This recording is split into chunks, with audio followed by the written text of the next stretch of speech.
এবং আমরা কথা দিচ্ছি শহীদ উসমান হাদির বিচারে এই স্বাধীন বাংলাদেশে হবে ইনশাআল্লাহ। শহীদ উসমান হাদি তার অসংখ্য বক্তৃতায় বলেছিল, জান দিব কিন্তু জুলাই দিব না।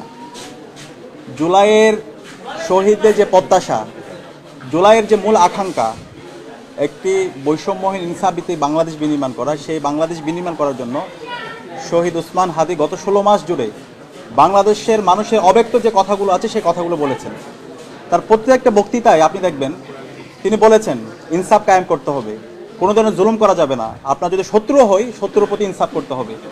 এবং তার সকল বক্তৃতায় তিনি সবসময় সাংস্কৃতিক আগ্রাসনের বিরুদ্ধে কথা বলেছেন, কালচারাল ফেসিবাদের বিরুদ্ধে তিনি কথা বলেছেন, তিনি ভারতীয় আধিপত্যবাদের বিরুদ্ধে কথা বলেছেন, আগ্রাসনের বিরুদ্ধে কথা বলেছেন। এবং গত 16 বছর জুড়ে বাংলাদেশের যে সকল প্রতিষ্ঠানগুলোকে ভেঙে চুরমার করে দেওয়া হয়েছে, রাষ্ট্র যে একটা কার্যকর অবস্থা নেই, সেই ব্যর্থ রাষ্ট্রের কথাগুলো তিনি বলেছেন। শহীদ উসমান হাদিকে যারা এই বাংলাদেশে ফেসিবাদ কায়েম করেছিল, যারা পতিত ফেসিস্টরা আছে এবং যারা দিল্লির তাবেদাররা আছে, তারা শহীদ উসমানকে শহীদ করে হত্যা করে তারা ভেবে নিয়েছিল উসমান হাদির যে আদর্শ, সে আদর্শকে তারা নিভে দিতে পারবে, তারা বন্ধ করে দিতে পারবে। কিন্তু আজকে উসমান হাদির জানাজা এবং উসমান হাদির শাহাদাত পরবর্তী আজকে আমরা সারা বাংলাদেশে 56,000 বর্গমাইল জুড়ে দেখতে পেয়েছি শহীদ উসমান হাদির যে আদর্শ সেটি ছড়িয়ে পড়েছে।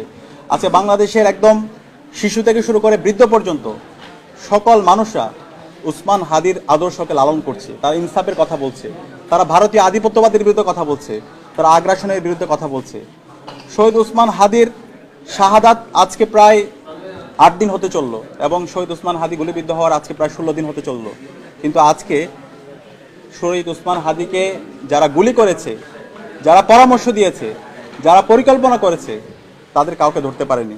আমরা কিছু তথ্যের মাধ্যমে দেখতে পেয়েছি কারা গুলি করেছে এবং আমরা বিভিন্ন তথ্যে শুনতে পাচ্ছি তারা এই দেশ থেকে পালিয়েছে এবং এই তথ্য এসেছে 5 ঘন্টার মধ্যে তারা দেশ থেকে পালাইছে। তাহলে এই হত্যাকারীরা যদি 5 ঘন্টার মধ্যে দেশ থেকে পালাতে পারে, তাহলে দেশের স্বাধীনতা সার্বভৌমত্ব, আমরা মনে করি অখণ্ডতা আর দেশের স্বাধীনতা বলতে আর কিছু নেই। আজকে আবার সেই দিল্লির তাবেদাররা তারা আবার এই দেশকে ফেসিবাদী আমলে যেভাবে কুক্ষিগত করতে চেয়েছিল সে একইভাবে কুক্ষিগত করতে চাচ্ছে।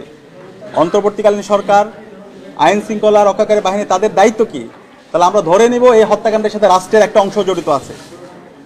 আমরা ছাত্র জনতার পক্ষ থেকে অনুরোধ করছি, এই হত্যাকারীর সাথে, উসমান হাদির হত্যাকাণ্ডের সাথে যারাই জড়িত আছে, ইন্টারিমের মধ্যে ঘাপটি মেরে যারা আছে, আইন শৃঙ্খলা বাহিনীর মধ্যে যারা ঘাপটি মেরে বসে আছে, ইন্টেলিজেন্সের মধ্যে যারা ঘাপটি মেরে বসে আছে এবং পতিত ফ্যাসিস্টের মধ্যে যারা আছে, তাদের প্রত্যেককে বের করে তাদেরকে স্বাধীন বাংলাদেশে বিচারের আওতায় নিয়ে আসতে হবে। ওসমান হাদি তার অসংখ্য বক্তৃতা বলেছে, আমাকে যদি শহীদ করে ফেলে, আমাকে যদি মেরে ফেলে, তাহলে বিচারটা করতে হবে। এবং আমরা কথা দিচ্ছি শহীদ উসমান হাদির বিচারে এই স্বাধীন বাংলাদেশে হবে ইনশাআল্লাহ। শহীদ উসমান হাদিকে যারা হত্যা করেছে এবং যারা হত্যাযজ্ঞ করেছে তাদের কাউকে ছাড় দেওয়া হবে না। আমরা আমাদের শান্তিপূর্ণভাবে, নিয়ম শৃঙ্খলভাবে, গণতান্ত্রিকভাবে আমরা আমাদের আন্দোলন চালিয়ে যাব। একই সাথে বাংলাদেশের সকল ছাত্র সমাজকে, ছাত্র নাগরিকদেরকে আমরা আহ্বান করব, কোনো ধরনের যেন আমরা উস্কানিতে পা না দিই। আমাদের এই গণতান্ত্রিক আন্দোলনকে বিশৃঙ্খল করার জন্য, স্যাবোটাইজ করার জন্য বিভিন্ন ধরনের ষড়যন্ত্র এবং চক্রান্ত হচ্ছে। আমরা যেন কারো পাতানো ফাঁদে পা না দিই। সুশৃঙ্খলভাবে আমরা আমাদের শহীদ উসমান হাদির হত্যার সাথে যারা জড়িত, সেই জড়িতদের আমরা এই বিচারের আওতায় স্বাধীন বাংলাদেশে নিয়ে আসব। আজকে আমরা অন্তর্বর্তীকালীন সরকারকে আমরা বারবার অনুরোধ করেছি, আমাদের জায়গা থেকে দাবিটা উত্থাপন করেছি। জানাজার মধ্যে শহীদ উসমান হাদির পরিবারের পক্ষ থেকে সুস্পষ্ট দফা দেওয়া হয়েছে, কিন্তু এখন পর্যন্ত কোনো দাবি তারা মেনে নেয়নি।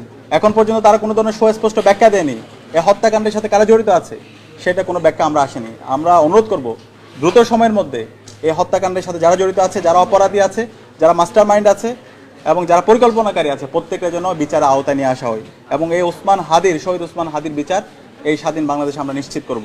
একই সাথে উসমান হাদির যে লড়াই, সেই লড়াইটা আমাদের সবার লড়াই, সেই লড়াইটা আমাদেরকে জাগ্রত রাখতে হবে। উসমান হাদি একটা সাংস্কৃতিক লড়াই চালিয়েছেন। উসমান হাদি এই জুলাইয়ের যে শহীদদের যে স্বপ্নের কথা, সেই স্বপ্নের কথাগুলো বলেছেন।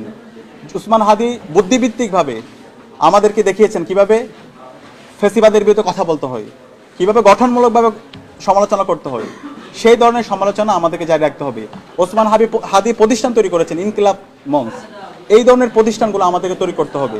আমরা যদি এই মুজিববাদের কালো ছোঁয়াকে সমূল উৎপাদন করতে চাই, আমরা যদি আমাদের সংস্কৃতিকে বিনির্মাণ করতে চাই, তাহলে আমাদের ওসমান হাদিদের মতো আমাদের প্রতিষ্ঠান তৈরি করতে হবে। আমাদের প্রত্যেকে একজন ওসমান হাদির মতো যোগ্য হয়ে উঠতে হবে। তা আমি বাংলাদেশের সকল ছাত্র সমাজকে আহ্বান করব, আমাদের এই লড়াইটা সাংস্কৃতিক লড়াই, একই সাথে আমাদেরকে রাজনৈতিকভাবে আমাদেরকে প্রতিবাদ প্রতিরোধের মাধ্যমে আমাদের এই আন্দোলন সংগ্রাম অব্যাহত রাখতে হবে। সেই জায়গা থেকে ঢাকা বিশ্ববিদ্যালয় কেন্দ্রীয় ছাত্র সংসদ আমরা গত 2 দিন জুড়ে আমাদের ঢাকা বিশ্ববিদ্যালয়ের বিভিন্ন হলগুলোতে এবং বিভিন্ন ফ্যাকাল্টিগুলোতে শহীদ ওসমান হাদির যে লড়াই সংগ্রামে যে গল্পগুলো সেগুলো আমরা গ্রাফিতির মাধ্যমে তুলে ধরার চেষ্টা করছি। আজকে ঢাকা বিশ্ববিদ্যালয়ের মাস্টারদের সূর্য সেন হলে শহীদ ওসমান হাদির একটি গ্রাফিতি এখানে অঙ্কন করা হয়েছে। Social science faculty, arts faculty, এরপর হচ্ছে আমাদের ডাকশো এবং সব জায়গায় আমরা আমাদের ঢাকা বিশ্ববিদ্যালয়ের দেওয়ালগুলোতে শহীদ ওসমান হাদির গ্রাফিতি আঁকছি। আমরা অনুরোধ করব বাংলাদেশের সকল ছাত্র সংগঠন, রাজনৈতিক দল, একই সাথে সিভিল সোসাইটির যারা প্রতিনিধি আছে, শহীদ ওসমান হাদির যেই স্পিরিট, তার কথাগুলো আমরা যেন গ্রাফিতির মাধ্যমে, আমাদের হচ্ছে দেয়াল লিখনের মাধ্যমে, চিত্রাঙ্কনের মাধ্যমে আমরা যেন সব জায়গায় ছড়িয়ে দিই। এবং এই লড়াইটা অনেক দীর্ঘ, সুশৃঙ্খলভাবে ঠান্ডা মাথায় আমাদেরকে এই লড়াই মোকাবেলা করতে হবে এবং এই লড়াই আমরাই জিতবো ইনশাল্লাহ।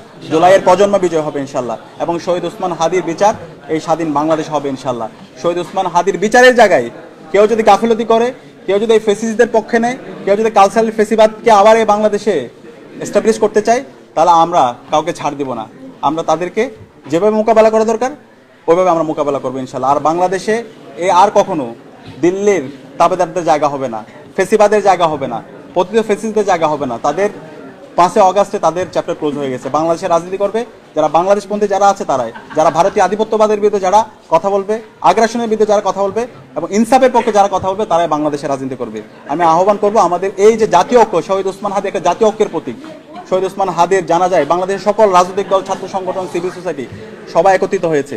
আমাদের ঐক্যবদ্ধভাবে এই দিল্লির তাবেদারদের বিরুদ্ধে, ফেসিবাদের বিরুদ্ধে, প্রতিটি ফেসিস্টের বিরুদ্ধে আমাদের লড়াই সংগ্রাম জারি রাখতে হবে। একই সাথে মিডিয়াকেও আহ্বান করব আমাদের ওসমান হাদিকে হারিয়ে দেওয়ার জন্য আজকে বিভিন্ন ধরনের মিডিয়ায় ফেসিবাদের বিভিন্ন যারা পৃষ্ঠপোষকরা আছে বিভিন্ন ধরনের ষড়যন্ত্র চক্রান্ত করছে।